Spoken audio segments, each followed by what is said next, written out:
Hello friends, ഇന്നത്തെ നമ്മുടെ ദിവസം നമുക്ക് നോമ്പിന്റെ ആത്മീയതയോട് കൂടി തുടങ്ങിയാലോ? നേഴ്സിംഗ് എന്ന ജീവിത തിരക്കിനിടയിൽ 6 വർഷങ്ങൾക്ക് ശേഷം എനിക്ക് കിട്ടാതെ പോയ ഏറ്റവും വലിയൊരു അനുഗ്രഹമാണ് എനിക്ക് ഈ വർഷം കിട്ടിയത്. അപ്പോൾ ആദ്യത്തെ നോമ്പ് നമുക്ക് എങ്ങനായെന്ന് നോക്കിയാലോ? ആദ്യത്തെ ഇടയത്താഴത്തിന്റെ പങ്കെന്ന രീതിയിൽ ഒരു ഗ്ലാസ് കട്ടൻ അങ്ങ് തിളപ്പിച്ചു. അത് അവിടെ നിന്നങ്ങ് കുടിച്ചു. പിന്നെ രാവിലെ എല്ലാവർക്കും കുടിക്കാനായിട്ട് ചായ എല്ലാം തിളപ്പിച്ച് ബ്രേക്ക്ഫാസ്റ്റ് ഒക്കെ ആക്കിയിരുന്നു. പത്തിരിയും ചിക്കൻ കറിയും ഇന്നലെ വൈകിട്ട് തന്നെ ഞങ്ങൾ ആക്കി വെച്ചിരുന്നു. രാവിലെ പത്തിരിയും ചിക്കൻ കറിയും കഴിച്ച് 2 പത്തിരിയും കുറച്ച് ചിക്കൻ ചാറും കൊണ്ട് ഇടയത്താഴം അങ്ങ് കംപ്ലീറ്റ് ആക്കി. പിന്നെ നിയത്തും വെച്ച് നിസ്കാരം കഴിഞ്ഞ് ഒന്നുറങ്ങി. എല്ലാ പരിപാടികളും കഴിഞ്ഞ് ഞങ്ങൾ ഉപ്പതറ ടൗണിലേക്ക് ഒന്ന് പോയി. അതായത് ഞാൻ ഇനിയിപ്പോൾ സൗദിക്കും കാര്യങ്ങളൊക്കെ പോവാണല്ലോ. അപ്പോൾ അതിനായിട്ടുള്ള കുറച്ച് കാര്യങ്ങളൊക്കെ ചെയ്ത് തീർക്കാനുണ്ടായിരുന്നു. ബാങ്കിലൊന്ന് പോകണമായിരുന്നു. അങ്ങനെ ഇങ്ങനെയൊക്കെ. എന്തായാലും ഞങ്ങളെയും കാത്ത് വാപ്പ ഉപ്പുതറയിൽ നിൽപ്പുണ്ടായിരുന്നു. അങ്ങനെ ഞാനും വാപ്പായും ഉമ്മച്ചിയും കൂടെ കൂടിയിട്ട് ബാങ്കിലേക്ക് പോയി.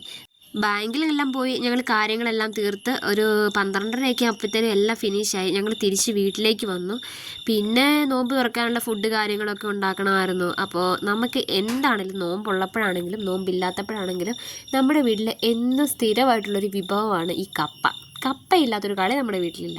അപ്പോൾ എന്ത് ചെയ്തു, വന്നപാടെ എന്ത് ചെയ്തു, ഡ്രസ്സെല്ലാം മാറിയിട്ട് കപ്പയെല്ലാം നല്ല ക്ലീനാക്കി അത് കുത്തിയൊക്കെ വെക്കണമായിരുന്നു. കപ്പ വേവിച്ച് മാത്രമേ നമ്മൾ വീട്ടിൽ കഴിക്കത്തുള്ളൂ. അങ്ങനെ അതെല്ലാം നല്ല തൊലിയെല്ലാം കളഞ്ഞ് ആ പരിപാടിയാണ് ഇപ്പം നടന്നുകൊണ്ടിരിക്കുന്നത്.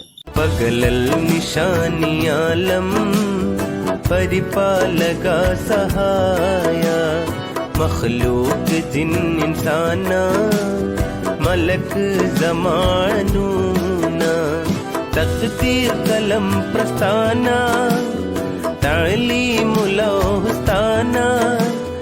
തലമർഷ് കുർഷദീന തട്ടേഴും വാടുന്നോന പകലൽ നിശാനിയാലം പരിപാലക സഹായ മഖ്ലൂഖ് ജിൻ ഇൻസാന മലക്ക് സമാനൂന.